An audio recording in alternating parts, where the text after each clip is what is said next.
자, 학원에서 노무사 민법 강의하고 있는 이동근이라고 합니다.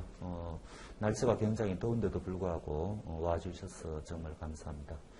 일단 왜 도대체 이런 특강을 하게 됐는가 하니까 우리 학원에서는 이제 2년마다 한 번씩 이런 특강을 하고 있는데 나중에 여러분들이 이제 노무사 본격적으로 공부를 하게 되면은 노동법이라든지 다른 과목은 그냥 따라가면 됩니다. 그냥 외우면 되고 이해하면 되고 하는데 민법은 그렇지가 않아요. 그래서 이구동성으로 노무사 공부를 하시는 분들이 정말 민법이 너무 어렵다.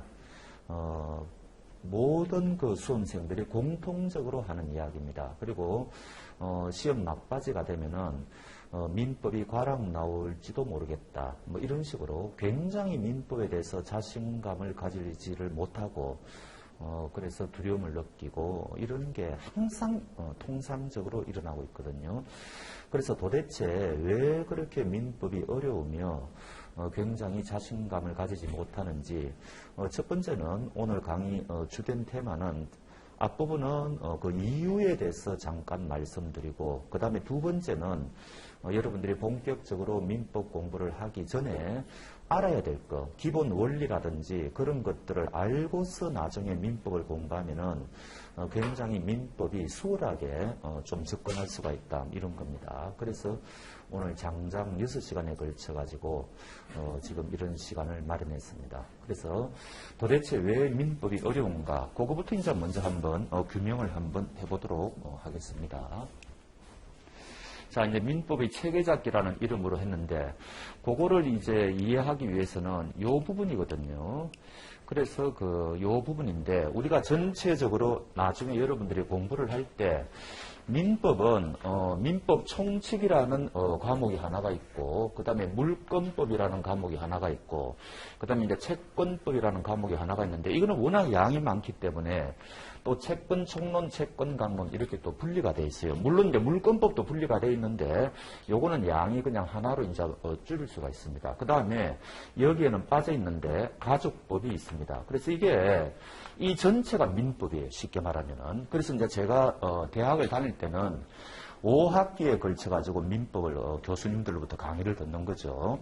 요거 한 학기, 요거 한 학기, 요거 한 학기, 요거 한 학기, 요거 한 학기 이렇게 해가지고 물경 5학기에 걸쳐서 공부를 해야 되는 게 민법입니다. 그러니까 굉장히 양이 많은 거죠. 그러니까 여러분들이 첫 번째로 민법을 공부하면은 당혹스러운 게 양이 너무 많다는 거예요. 도대체가. 그런데 다행히 요 중에서 물권법은 여러분들 시험 과목이 아니에요. 그 다음에 가족법도 시험 과목이 아니에요. 그래 이게 법무사 같은 경우에는 이 전체가 다 시험 범위거든요. 그 다음에 이제 변리사 같은 경우에는 가족법은 빼고 요거고 이런 식으로 각 그 시험 특성에 따라서 과목이 이제 조금 조절이 되는데 우리 노무사는 물권법하고 가족법은 빠지고 민법 총칙하고 채권법이 시험 범위입니다. 그러면 처음에 공부를 하기 앞서서 도대체 이게 왜 뭐 이 보면은 총칙, 각칙, 총칙, 각 론이나 칙이나 똑같은 말입니다. 뭐 총론, 강론 이렇게 표현해도 관계없어요. 어찌됐든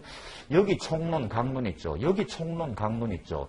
여기 보면 또 총론, 강론 있죠. 또 그다음에 여기 보면 또 총론 있죠. 이런 식으로 해가지고 이 민법은 전부 단계적으로 총론, 강론, 총론, 강론, 총론, 강론 이런 식으로 돼 있거든요. 그래서 이게 도대체 왜 다른 뭐 형법이라든지 다른 법은 이런 체계가 없는데 민법은 도대체 왜 이러느냐 이거를 먼저 이제 아셔야지 공부를 하는데 수월하다 지금 이런 이야기가 되는 거죠. 자, 그러면 요거를 이제 테마를 이해하기 위해서는 여러분들은 부동산 거래를 잘 안 해보셨기 때문에 요거를 잘 모르실 건데 요거를 일단 보셔야 됩니다. 그래서 왜 도대체 이런 식으로 구성이 됐는가. 자, 우리가 여러분들은 보통 이제 뭐 편의점 가서 뭐 무슨 커피를 하나 사 먹는다 이런 식으로 할 때 그 커피 소유권이 나한테 넘어오잖아요. 근데 그런 건 이제 동산인데 부동산에 대해서 소유권이 어떤 식으로 넘어오느냐 요 과정을 이해하면은 우리 민법의 체계가 왜 저렇게 돼 있는지를 일단 알 수가 있습니다. 자, 먼저 우리가 보통 부동산 아파트 같은 거 매매할 때 처음에 1월 1일 날 매매 계약을 체결하죠. 그리고 보통 다 계약금 준단 말이죠. 그러면 요 1월 1일 날 매매 계약이 이루어진 겁니다. 그럼 여기서 이제 여러분들한테 이제 질문을 드릴 만한 게 매매 계약 체결했다고 해서 상대방의 아파트가 제가 이제 아파트를 지금 매수하고 있는데 요날 매매 계약 체결했다고 해서 상대방의 아파트 소유권이 나한테 넘어옵니까? 아니잖아요. 요날은 어디까지나 상대방한테 이제 계약을 체결했기 때문에 아파트 달라고 청구할 수 있는 권리가 생겼을 뿐이에요. 또 상대방도 내한테 마찬가지죠. 돈을 달라고 할 수 있는 권리가 생겼을 뿐이죠. 소유권이 넘어오지는 않았다는 이야기입니다. 자, 그럼 이제 중간에 보통 이제 중도금 지급하거든요. 요거는 이제 별 의미가 없고, 그럼 드디어 약속한 날이 2월 1일이라고 치면은, 요 날 이제 잔금하고, 뭡니까? 우리가 소위 말하는 집문서라 그러죠. 그거를 이제 넘겨주는 겁니다.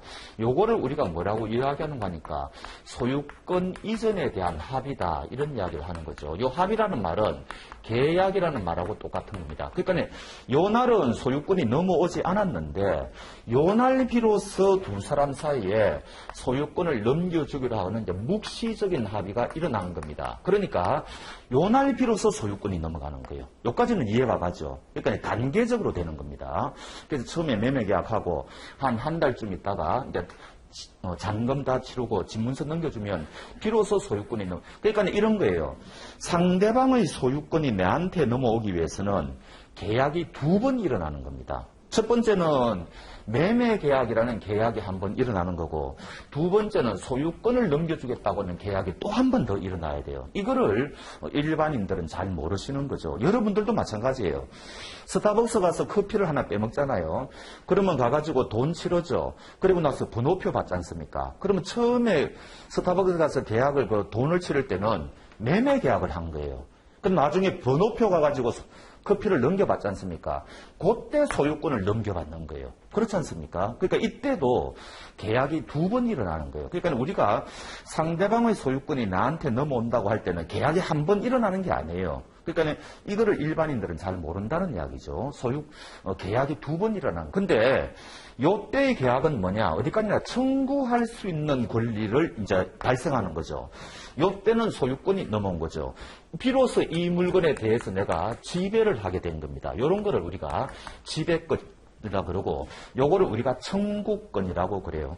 그러면은 요 단계의 법률 관계를 규명하는 걸 우리가 뭐라 그러느냐? 요거를 우리가 채권 관계다 그래가지고 이거를 우리가 채권법에서 공부하는 겁니다.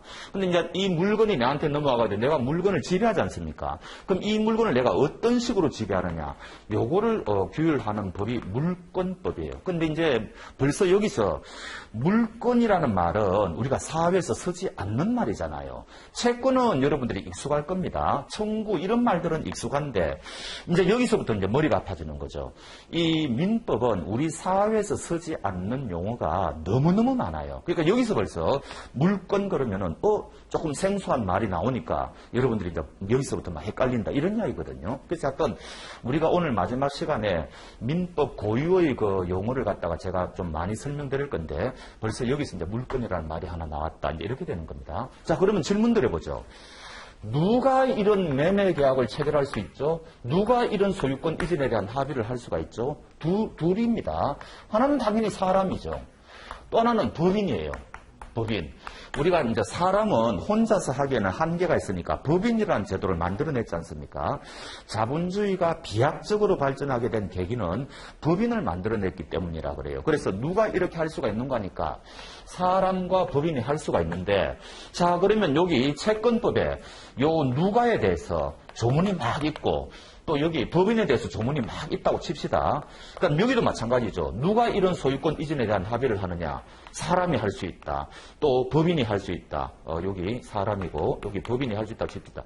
그럼 이게 내용이 이게 똑같단 말이죠. 요 내용하고 똑같은데 여기에도 똑같은 내용의 조문이 들어가 있고 여기에도 똑같은 내용의 조문이 들어가 있으면 이게 중복되지 않습니까? 그러니까 우리나라는 독일을 통해서 법을 갖다가 수입을 했는데 일본을 통해서 법을 수입하는 걸 이제 개수라 그래요. 근데 이게 독일을 통해 가지고 일본 통해 가지고 이제 우리나라에 온 건데 독일이 이 법을 처음 만들 때 어떤 식으로 만들었는가 하니까 중복되는 것은 앞에 몰아버리자 이렇게 한 거예요. 요게 따로 규정을 하면은 조문수가 너무너무 많아지니까 이 양쪽에 채권법하고 물권법의 공통적인 것은 앞부분에 몰아버리자. 이렇게 독일 사람들은 생각을 했던 겁니다. 그게 바로 총론이라는 거예요. 총론. 그러니까 민법 총칙이 그래서 생긴 거죠. 그럼 도대체 우리가 민법 총칙은 무엇을 공부하는 부분인가 하니까 이 물권법과 채권법 요 양자에 공통적인 것을 이 민법 총칙에 다 몰아넣었다. 이렇게 되는 거예요. 그러면은 조금 전에 말씀드렸죠. 누가 하느냐. 요게 사람하고 법인이 할 수 있다고 말씀드렸는데 사람과 관련해가지고 이 조문이 3조부터 요게 이제 조자라는 거를 줄인 겁니다. 요게 3조부터 30조 정도까지가 사람과 관련된 조문이 나오고 그 다음에 법인과 관련된 조문이 31조부터 97조까지 나와요. 그러니까 이게 누가 할 수 있느냐. 요게 바로 이제 물권법과 채권법의 공통 부분이다. 이렇게 되는 거죠. 자, 그 다음에 여기서 우리가 조금 전에 매매 계약을 했다 그랬잖아요. 또 여기서는 소유권 이전에 대한 합의를 했다 그랬잖아요. 요런 거를 유식한 말로 법률 용어로 뭐라고 이야기하는 거가 요거를 우리가 법률행위라 그래요. 이게 민법 총칙에서는 가장 핵심적인 테마가 되는 건데 요것도 사회에서는 쓰지 않는 말이죠. 근데 이거는 간단해요. 우리가 사회생활을 하면은 각종 말과 행동을 통해서 상대방한테 내 의사를 표시해야 되는데 친구한테 뭐 극장 가자, 뭐 사 먹자 이런 거는 법적인 행위가 아니지 않습니까? 근데 제가 무슨 물건을 팔겠다, 사겠다, 무슨 강의를 듣겠다 이런 거는 다 법적인 행위란 말이죠. 그런 거를 우리가 법률 행위라고 이름을 붙이는 겁니다. 그래서 여기서 매매 계약도 법률 행위죠. 요 소유권 이전에 대한 합의 또 법률 행위죠. 이것도 마찬가지예요. 요 양쪽에 공통돼 있는데 예를 들어 가지고 사기를 당해 가지고 매매 계약을 체결했다. 사기를 당해 가지고 소유권 이전을 했다. 이런 식으로 사기에 대해서는 양쪽이 다 공통되는 건데 아까 말씀드린 것처럼 여기 조문 따로 두고 여기 조문 따로 두면 또 조문수가 굉장히 많아질 거 아닙니까? 그러니까 이 양쪽에 공통되는 거를 이 민법 총칙에다가 해놓았다고요. 이게 바로 법률행위라는 거예요. 그래서 여기 가보면은 103조부터 해가지고 저 뒤에 요게 조문이 지금 갑자기 생각이 안 나는데 한 155조 정도까지 나올 거예요. 그러니까 민법 총칙은 결국 무엇을 이야기하는 거니까 누가 뭐 하느냐 이거가 관련되는 거예요. 이 물권법하고 채권법하고 공통되는 거를. 자, 그러면은 여러분들이 나중에 공부를 시작할 때 민법 총칙부터 읽어 나가야 되는데 이 민법 총칙은 무엇을 전제로 하고 있다? 물권법과 채권법을 아는 것을 전제로 하고 있다. 이런 거예요, 지금. 이해가 됩니까?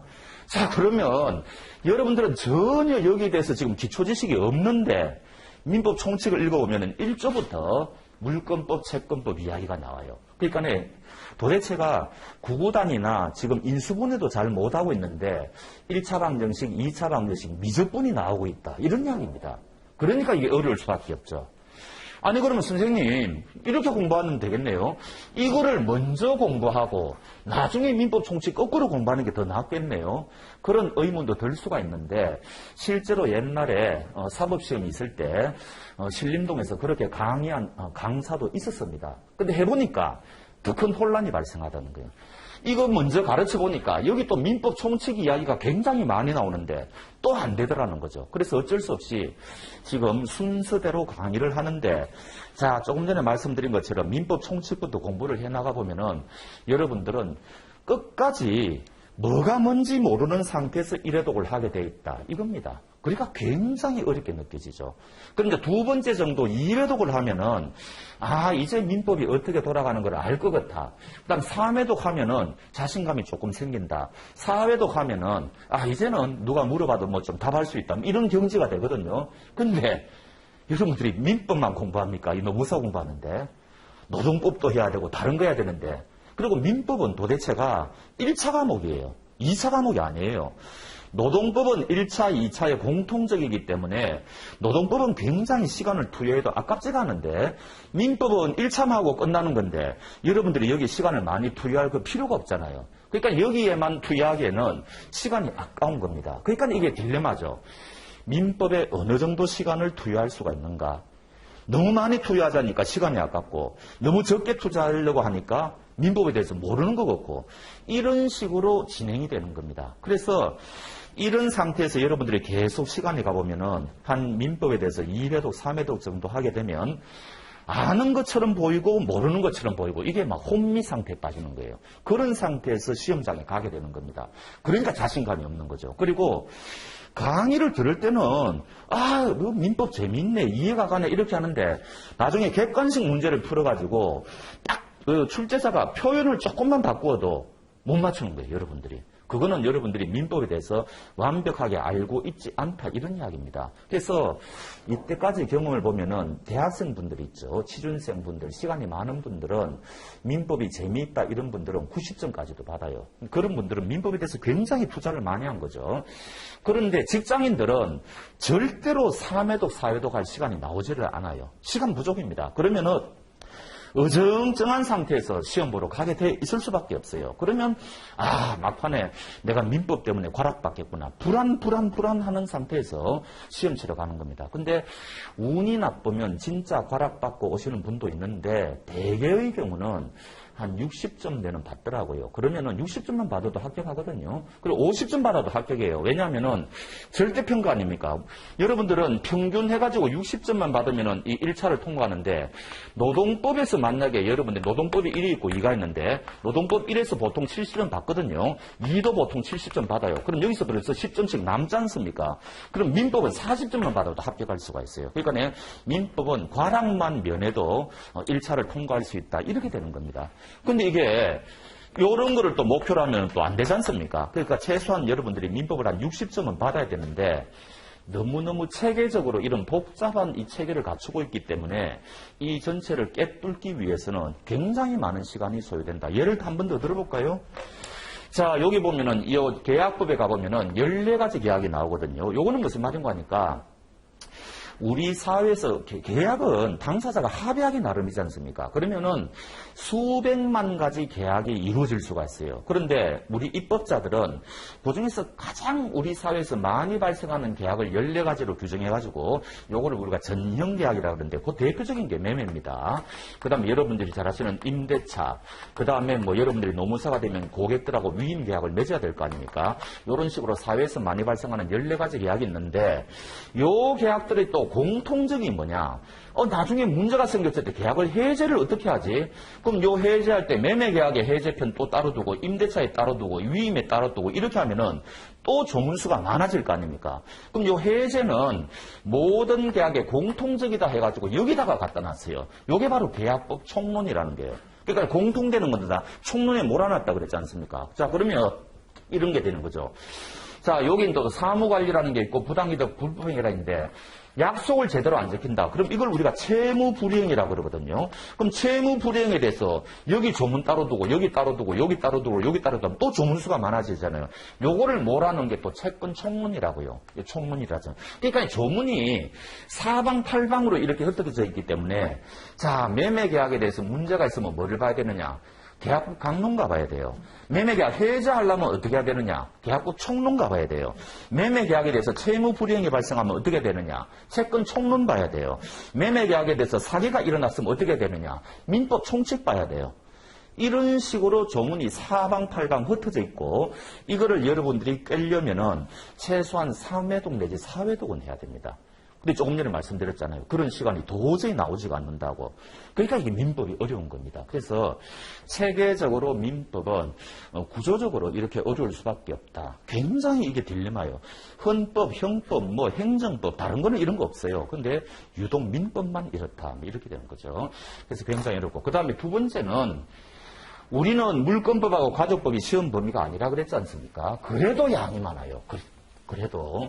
그래서 지금 이게 어떤 식으로 구성되어 있는가 하니까, 요 민법 총칙이 1조부터 184조까지거든요. 그럼 조문수가 한 200조면 되지 않습니까? 그 다음에, 요거는 시험 범위가 아니라 그랬죠. 채권 총론이, 요게, 채권법 시작하는 게 373조부터거든요. 요 채권 총론이 526조에서 끝납니다. 그럼 요게 벌써 조문수가 150조면 되죠. 그 다음에 요 채권 강론 조문이 527조부터 시작해가지고, 요게 766조에서 끝나거든요. 그럼 이 조문수가 벌써 250조문이에요. 이 조문수가 굉장히 양이 엄청납니다. 그러니까 조금 전에 체계적으로도 이게 굉장히 헷갈리게 돼 있는데 양 자체도 엄청나다 보니까 시간이 굉장히 많이 소요된다. 이게 민법이라는 거죠. 그래서 요게 민법 총칙은 해마다 12문제가 나와요. 이 고정되어 있어요. 신기하게. 그 다음에 요 채권법은 이제 13문제가 나오겠죠. 한 문제당 4점이니까. 채권 총론은 보통 한 6문제, 요거는 한 보통 7문제 나오거든요. 그래서 이제 제가 강의할 때는 이런 말 하죠. 민법 총칙이 점수 따기가 훨씬 편하다. 조문수는 한 200조문 밖에 안 되는데 문제수가 반을 차지하지 않습니까? 그러니까 사실은 나중에 공부를 해보면 채권법보다는 민법 총칙에서 고득점 하는 게 굉장히 유리하게 돼 있어요. 이 채권법은 너무 범위가 넓거든요. 어디에서 출제될지 알 수가 없게 돼 있습니다. 그래서 그런 것도 있고 어찌됐든 양이 굉장히 많다. 그 다음 마지막으로 아까 말씀드리지만 사회에서 쓰지 않는 용어가 너무 많다. 그거를 우리가 오늘 이제 여러분들한테 오늘 마지막 시간에 좀 할 겁니다. 그게 미리 훈련이 돼야 돼요. 안 그러면 우리가 책을 읽어 나갈 때 진도가 나가야 되는데 갑자기 책을 읽다가 이상한 단어가 막 툭툭 튀어나온다. 그럼 진도가 안 나가잖아요, 도대체. 그러니까 그런 용어가 빨리 익숙해져야 돼요. 그래야지 우리가 영어로 치면은 즉석에서 독해하는 거하고 똑같은 거거든요. 막히지 않고. 그러니까 용어에도 굉장히 익숙해져야 된다. 벌써 여기에서 여러분들 사무관리라는 말, 이거 사회에서 쓰지 않는 말이잖아요. 이거는 쓰는 말이죠. 그 다음에 조금 전에 말했던 물권 이런 말 쓰지 않잖아요. 그러니까 쓰지 않는 용어가 너무 많다. 이렇게 되는 겁니다. 자, 그래서 여기 민법이 전반적으로 이렇게 돌아간다. 요거를 아셔야 되고. 자, 그러면은 이제 복습 한번 해보죠. 제가 이때까지 말씀드린 거 한번 보겠습니다. 자, 아까 이제 소유권 이전 사례 말씀드렸죠. 1월 1일 날 계약 체결하고, 그 다음에 2월 1일 잔금 지급했다. 질문 드려보죠. 자, 제가 아파트를 사는데 잔금 다 치렀어요. 아파트 집문서 권리 필정이라고 그러는데 넘겨받았어요. 그러면 저는 이제부터는 그 아파트에 대한 소유자일까요? 아닐까요? 아니죠. 일본은 소유자예요. 일본은 소유자인데 우리나라는 등기까지 해야 소유자가 됩니다. 옛날 할아버지들은, 농촌에서 있는 할아버지들은 그냥 등기 안 하고 자기가 지금 농사 짓고 있으면 소유자라고 생각했다는 거죠. 근데 법적으로는 소유자가 아닙니다. 그거는 나중에 이제.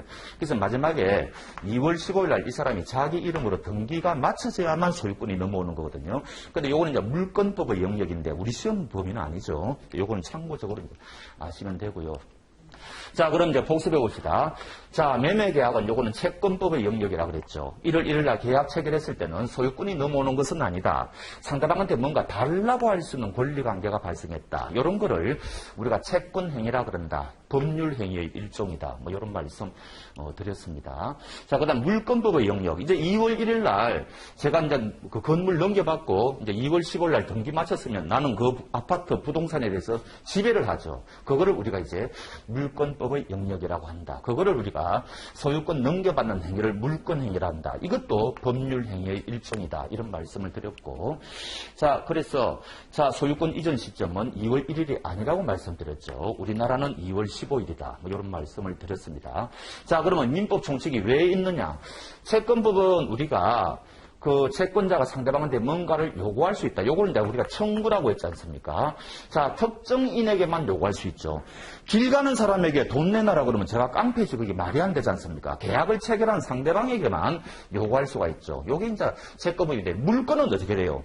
이제 소유권을 넘겨받았으면은 저는 모든 사람한테 나의 소유권을 주장할 수가 있죠. 그래서 물권은 모든 사람에게 자기 권리를 주장할 수가 있다. 요게 이제 채권하고 차이입니다. 요거 나중에 공부할 때 나중에 제가 임대차 사례를 하나 들 건데 굉장히 중요한 테마입니다. 나중에 또 말씀드리고. 자, 그러면은 우리가 조금 전에 채권 강론이라는 게 있다 그랬는데 이거는 무엇을 다루는 거냐? 왜 제가 상대방한테 무언가를 요구할 수가 있느냐? 이유가 있어야 될 거 아닙니까? 그게 네 가지라는 거예요. 그래서 요 네 가지가 뭐냐? 계약을 체결하면 뭔가 요구할 수 있죠. 불법행위, 교통사고 생각해 보십시오. 그러면 피해자는 가해자에게 돈 내놓으라고 할 수 있지 않습니까? 그럼 그게 불법행위거든요. 부당이득, 정당한 이득이 아니죠. 제가 물건을 상대방이 내 물건을 훔쳐갔다. 그럼 달라고 해야 될 거 아니에요. 그래서 부당이득이 일어나면 돌려달라고 할 수가 있고. 사무관리는 여러분들이 민법 총칙일 때 한 번도 안 나옵니다. 이거는 마지막에 공부하면 돼요. 그러니까 사무관리는 당분간 잊으셔도 돼요. 그래서 어떤 사무관리라는 게 일어나면은 상대방한테 비용을 달라고 할 수가 있거든요. 요 네 가지 중에 한 가지가 발생해야만 채권이 발생하고 그거를 다루는 학문이 채권 채권 강입니다. 그 다음에 요 네 가지를 예를 들어가지고 채무 불이행이 발생하면 어떡할 거냐. 요거를 이제 공통적인 걸 다루는 거를 채권 총론이라고 했죠. 이런 식으로 이제 전체적으로 구성이 되어 있다. 그 다음에 물권법이라는 게 뭐냐. 자, 이제 제가 그 물건을 지배하죠. 그럼 내가 어떤 식으로 지배하느냐. 여기 이제 8가지 형태로 지배하는데, 그거를 다루는 학문이 물권법이다. 그러나 우리 노무사 시험의 범위는 아니다. 그런 말씀을 드렸죠. 자, 그래서 민법 총칙은 물권법하고 채권법의 공통적인 부분을 한다. 요거를 우리가 유식한 말로 독일식 판덱텐 시스템이라고 한다. 장점, 조문수가 줄어들 수 있죠. 공통되는 걸 해놓았으니까. 단점이 뭐냐? 물권법과 채권법에 대한 기본 이해가 선행되어야만 알 수 있다. 이런 거죠. 그래서 누가 도대체 하느냐, 그 다음에 법률 행위를 도대체 어떤 식으로 해야 되느냐, 요거를 주로 규명하는 게 민법 총칙의 영역이다. 그런 말씀을 드렸습니다.